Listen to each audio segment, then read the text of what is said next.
मैं ठाकुर सूर्यकांत सिंह, प्रांत अध्यक्ष, हिंदू जागरण मंच, पश्चिम उत्तर प्रदेश। मैं सहारनपुर का निवासी हूँ और हिंदू जागरण मंच जो अपना अखिल भारतीय संगठन है, उसमें ये पश्चिम उत्तर प्रदेश के 21 जिलों में हिंदुत्व के जागरण का काम करता हूँ। सर, अभी माघ मेले जैसे पवित्र आयोजन के दौरान शंकराचार्य पद को लेकर उठा एक बहुत ही धार्मिक आस्था पर आहत डालने वाला एक मामला है। उसमें जी प्रशासनिक भूमिका और संत समाज की जिम्मेदारी पर काफी गंभीर सवाल जो है खड़े हो रहे हैं। तो जी इसमें मैं आपसे सबसे पहले जानना चाहूंगा कि जिस दिन स्वामी मुक्तेश्वरानंद माघ मेले में स्नान के लिए पहुंचे, उसी दिन जी विवाद क्यों क्यों भड़का? वास्तव में संत की जो परिभाषा हमारे शास्त्रों में दी गई है, कहते हैं संत न छोड़े संत ही, कोटिंग मिले कुसंग, चंदन विष व्याप्त नहीं, लपटे रहत भुजंग।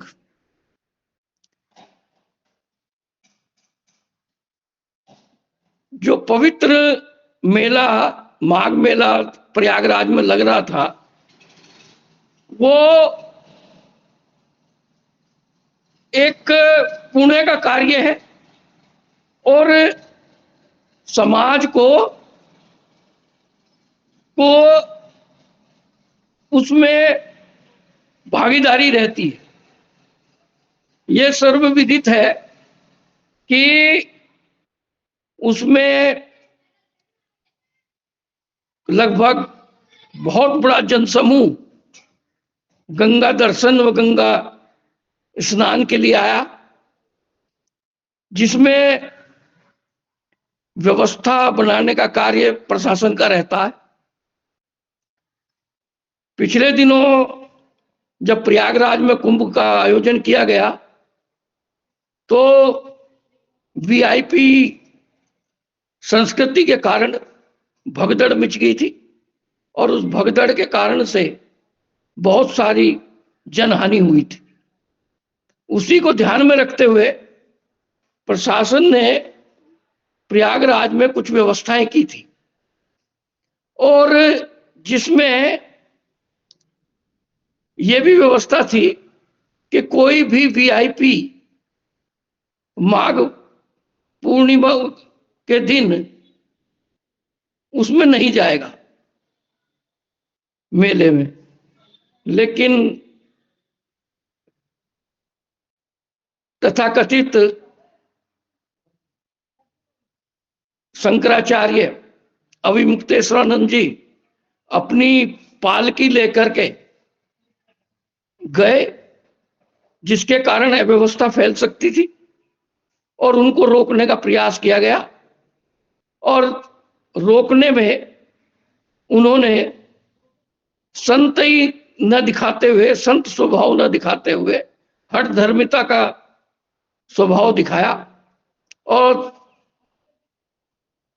चूंकि प्रशासन को जनता और समाज की चिंता थी, इसलिए समाज जनता प्रशासन ने कोई वो एक्शन लेना पड़ा।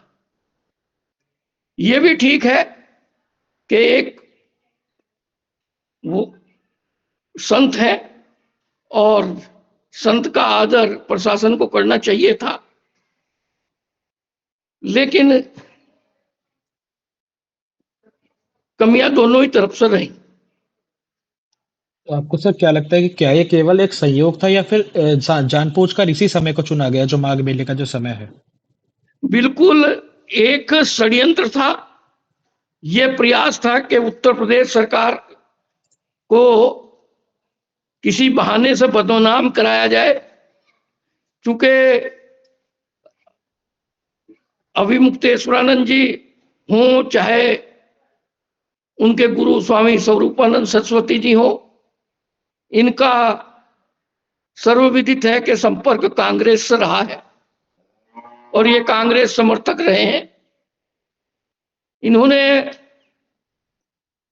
ये उसी उद्देश्य से वहां गए, अन्यथा और भी बहुत सारे संत वहां स्नान किए और भी बहुत सारे संत, एक शंकराचार्य जी भी स्नान करके आए। और प्रशासन का सिर्फ इनसे अनुरोध इतना था कि 50 मीटर आप पैदल चल लीजिए। संत जिस जिस परंपरा से, शंकराचार्य जी की परंपरा से वो अपने आप को जोड़ते हैं, उन आदि शंकराचार्य जी ने तो पूरा भारत, दक्षिण से कश्मीर तक, कश्मीर से बद्रीनाथ तक, बद्रीनाथ से उड़ीसा पूरी तक पद यात्रा करके ही किया था, भ्रमण किया था इस क्षेत्र का, भारत का। जी और सर। लेकिन इन्होंने 50 मीटर पैदल भी चलना अपनी शान के खिलाफ की समझा, तो कम से कम ये एक संत को तो शोभा नहीं देता। जी, अभी ये मामला जो है सुप्रीम कोर्ट में भी लंबित है कि वो अपने आप को शंकराचार्य नहीं बता सकते हैं सार्वजनिक रूप से। लेकिन अपने आप जी को खुद भी फिर भी वो शंकराचार्य बताकर स्नान करना, क्या ये उचित था? नहीं, ये तो बिल्कुल ही हठधर्मिता है कि जो व्यक्ति सर्वोच्च न्यायालय का सम्मान न करता हो, जो व्यक्ति प्रशासन का सम्मान न करता हो, और ये भी सर्वविदित है कि ये राजनीति क्षेत्र में रहे हैं, छात्र संघ का चुनाव ये लड़ चुके हैं बनारस में, संपूर्णानंद विश्वविद्यालय में। और इनका इनकी रुचि सदैव से राजनीति में रही है, और राजनीतिक महत्वाकांक्षा की दृष्टि से ही इन्होंने ये कार्य किया है, जो सर्वथा निंदनीय है। एक संत से ऐसा आचरण की हिंदू समाज अपेक्षा नहीं करता। जी, कहीं न कहीं इस मामले से माघ मेले की जो आध्यात्मिक जो छवि है, उसको भी नुकसान इसमें पहुँचा है। क्या आपको ऐसा लगता है? बिल, बिल्कुल सही बात है। यह माघ मेला हिंदू संस्कृति का एक पुरातन मेला है। प्राचीन काल से ये चला आ रहा है। इसमें जो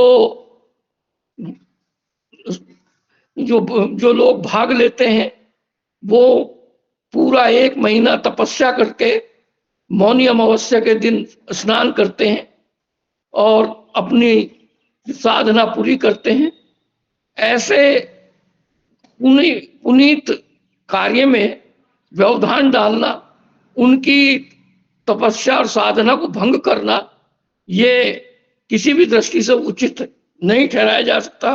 और एक संत यदि ऐसा करे, जो भगवा चोला पहन करके कोई व्यक्ति ऐसा करता है, तो वो बहुत ही निंदनीय है।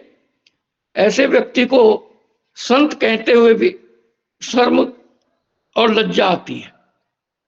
जी, वहीं दूसरी ओर रामभद्राचार्य ने जी भी अपना एक कल बयान सामने रखा था कि अन्याय उनके साथ नहीं हुआ है, वो खुद ही अन्याय कर रहे हैं। यानी कि वो जो हाँ अभी बिल्कुल। कुछ और उससे भी ज्यादा दुख की बात यह है कि ऐसे रामभद्राचार्य जी जैसे प्रकांड विद्वान को उन्होंने पर भी उन्होंने उंगली उठाने का प्रयास किया है, उनके विषय में भी अपशब्द बोले हैं, जो बहुत ही निंदनीय है। ये व्यक्ति किसी भी दशा में संत या संत समाज से जुड़ने लायक नहीं है। हम हिंदू जागरण मंच की ओर से संत समाज से, सभी अखाड़ा परिषदों से प्रार्थना और निवेदन करते हैं कि ऐसे व्यक्ति को संत समाज से बहिष्कृत किया जाना चाहिए, और इनके विरुद्ध जो भी संत समाज की नीति के अनुसार कार्रवाई होती है, उसे करना चाहिए। जी, इसी में ही एक मामला और ये भी रहा है कि ये जो अभी वहाँ पर जो श्रद्धालु थे, कहीं न कहीं अगर भगदड़ मची थी, तो उससे काफ़ी श्रद्धालुओं को भी, उनकी भावनाओं को भी आहत हुई और साथ ही में उन्हें भी परेशानी का सामना पड़ा, क्योंकि देखा गया कि जैसे शंकराचार्य जो थे और पुलिस बल जो था, दोनों में ही आपस में एकदम से भगदड़ मच गई और एक मतलब ऐसी स्थिति पैदा हो गई कि दोनों में गुटबाजी हो सकती थी। नहीं, ये हो नहीं सकती थी, हुई है। प्रशासन और पुलिस ने बहुत संयम से काम लिया है।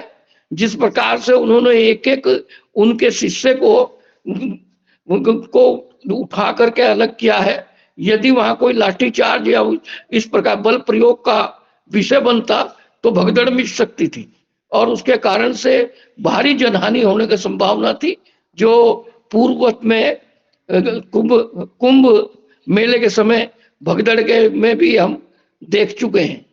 तो वहां प्रशासन का की और पुलिस प्रशासन की इस विषय को लेकर के हम हिंदू जागरण मंच की ओर से बहुत ही भूरी भूरी प्रशंसा करते हैं कि उन्होंने बहुत संयम से, बहुत ही शुद्ध अच्छे तरीके से उनका इस विषय को टैकल किया, निपटाया। जी। इसी विषय पर, इसी जो मुद्दे पर है, कई सारे राजनीतिक बयान भी सामने आ रहे हैं। जैसे अखिलेश यादव ने भी उनके लिए एक बात कही थी, तो उसमें और काफ़ी अब ये मामला सनातनी ना होकर के एक राजनीतिक मुद्दा बन गया है कहीं न कहीं। जी, रा ये तो पूरा एक राजनीतिक षड्यंत्र ही था। सनातनी तो ये कोई मुद्दा था ही नहीं, ना ये किसी संत का मुद्दा था, ना अभिमुक्तेश्वरानंद संत की श्रेणी में आते हैं। जो व्यक्ति सुप्रीम कोर्ट के द्वारा मना कर दिया गया हो, रोक दिया गया हो और वो सुप्रीम कोर्ट के आदेश की अवहेलना करके अपने आप को शंकराचार्य लिख रहा हो, शंकराचार्य का प्रोटोकॉल मांग रहा हो, वो व्यक्ति तो एक धूर्त ही हो सकता है, संत तो किसी भी प्रकार से नहीं हो सकता है। और ऐसे वो इस इंडी गठबंधन सपा और कांग्रेस का एक टूल किट की तरह कार्य कर रहा था और उसी तरह करते हुए उन्होंने वहां वो सब प्रदर्शन किया है। उनका उद्देश्य वहां पर भगदड़ मचा करके लोगों की जान के जीवन से खेलना था और वो पुलिस प्रशासन ने उसमें कामयाबी नहीं होने दी और ये ये पुलिस प्रशासन का बहुत बड़ा रोल है। नहीं तो कुछ वहां कोई भीषण दुर्घटना भी हो सकती थी।